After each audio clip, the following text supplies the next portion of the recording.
Extent of फिजिजॉर्प्शन, फिजिजॉर्प्शन का मतलब क्या है? फिजिकल एड्सॉर्प्शन, फिजिकल एड्सॉर्प्शन, ठीक है, फिजिकली एड्सॉर्ब होना, ठीक है। So extent of physisorption of a gas increases with, ठीक है। तो यहाँ मैं कहना चाहूँगी कि physical adsorption of a gas it actually increases with decrease in temperature. जब टेम्परेचर कम होगा ना तो जो गैस एड्सॉर्ब होगी एड्सॉर्बेंट पे, समझ रहे हैं आप मेरी बात? जो गैस एड्सॉर्ब होगी, gas will behave as an adsorbate, gas will behave as adsorbate basically, समझ रहे हैं?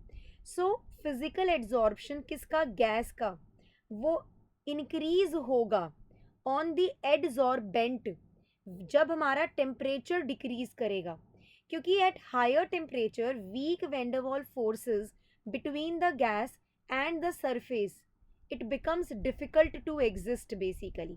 टेम्परेचर को जब हम हाई कर देंगे तो गैस का फिजिकल एड्सॉर्प्शन किस पे? एड्सॉर्बेंट पे कम हो जाएगा।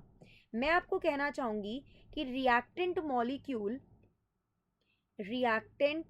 Molecules are adsorbed, reactant molecules are adsorbed on surface, reactant molecules are adsorbed on surface by weak van der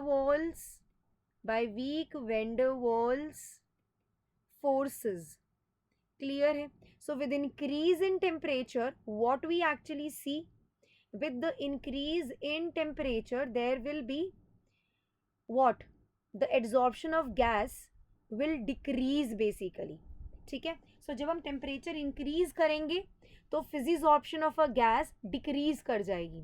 तो यहाँ पर अगर मुझे बात करना है extent of physisorption of a gas increases with, it increases with decrease in temperature, it increases with decrease in temperature, remember this particular thing। so अगर मैं यहाँ पर ग्राफ बनाती हूँ between the extent of adsorption x by m, x by m क्या represent करता है पहले तो ये बताओ?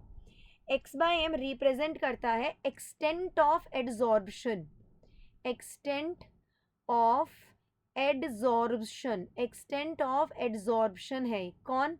ये x बाय m बेसिकली। और अगर इसका ग्राफ मैं टेम्परेचर के रिस्पेक्ट में प्लॉट करूं तो आपको ग्राफ कुछ ऐसा दिखेगा, आपको ग्राफ कुछ ऐसा दिखेगा।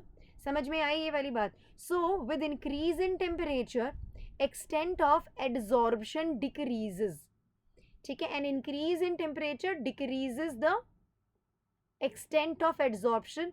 In a way we are over here talking about physisorption. So physisorption of a gas increases with decrease in temperature. Remember this particular thing.